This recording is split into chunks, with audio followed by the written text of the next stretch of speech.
You need 2 liters of milk into a nice big pot, and we're going to bring it up to a boil. So we're going to get that going, have it where you can see it. So you want to use your 3.5 or 3.25% milk fat for making your paneer. It is a really good starter cheese if you guys have never made cheese before. It's a really, really nice and easy cheese to make, and it's kind of exciting and magical. So that's my 2 liters of milk. Here we go. Next, we're going to weigh out our yogurt, but get your milk onto the heat, guys. Right. So I'm on a high heat, and I'm keeping an eye on it.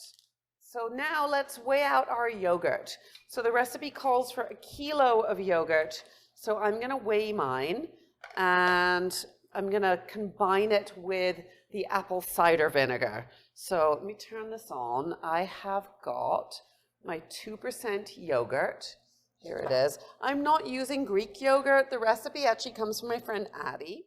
He has called for 2% Greek yogurt, but honestly, any 2% yogurt will be fine. And we're going to weigh out 1 kilo of that. And then what we're going to do is whisk our 2 tablespoonfuls of apple cider vinegar into our yogurt. We're also going to get our cheesecloth set up. So as soon as our our milk has the yogurt in it and it's coagulated, we want to be ready to pour it into cheesecloth. So we're going to get that set up done also. First, let's just combine our yogurt and apple cider vinegar. With your milk that you're heating, just give it a little stir occasionally because you don't want it to kind of catch on the pot. So just keep it moving there occasionally. There we go. And let's talk about the cheesecloth setup. So I have got a colander and a bowl. My colander sits over my bowl. When I've got my yogurt and my vinegar into my milk, we're going to combine them for 1 minute and then pour them into cheesecloth.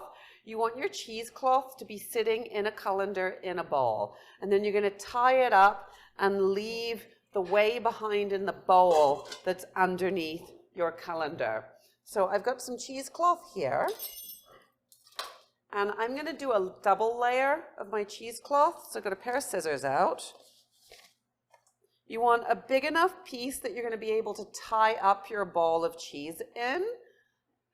So I'm going to take, honestly, this piece. And you can reuse it, guys. Like, you can wash it and reuse it. You can also, if you get into cheese making, you can go to the cheesecloth I'm using is from Superstore, but you can go to a fabric store and buy bigger pieces of cheesecloth if it's something you find you're going to do a lot. It's kind of a more economical and efficient way of buying it. Okay, so that's basically everything that we need. This is an unsalted cheese. There's no salt going in. It is literally yogurt, vinegar, and milk. That's all that's in it. Okay, so that's my setup. My cheesecloth is in my colander that's sitting in a bowl. My yogurt and my vinegar are combined, and that's ready to go. My milk is starting to steam, so I want to keep a close eye on it because I know it's going to start to boil really soon. We are looking for the moment when it starts to rise up above the sides of the pan. I'm going to give it a little mix again. Turn down the heat a bit. I'm turning off my pan. It's just starting to boil around the sides.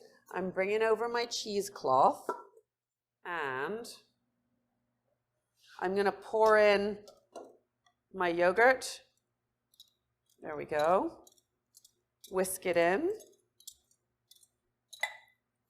Turning off my heat. Stirring it to combine. I've already got curds. I'm setting my timer for 1 minute. Mine has had its minute, so I need to pour it into the cheesecloth, which I'm going to do right now.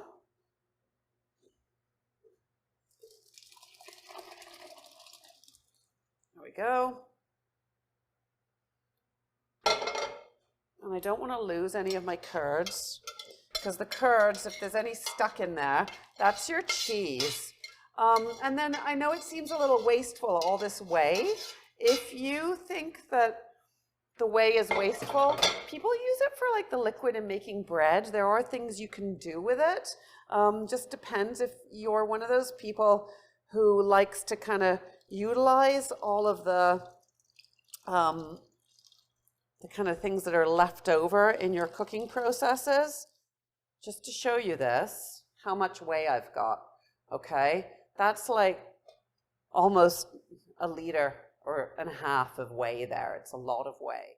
I'm putting on food gloves just because of the cheese is really hot. So I'm just trying to squeeze the whey out. And in doing this, I've got more whey under here. I'm going to pour it out. Some people will press paneer. I don't press it.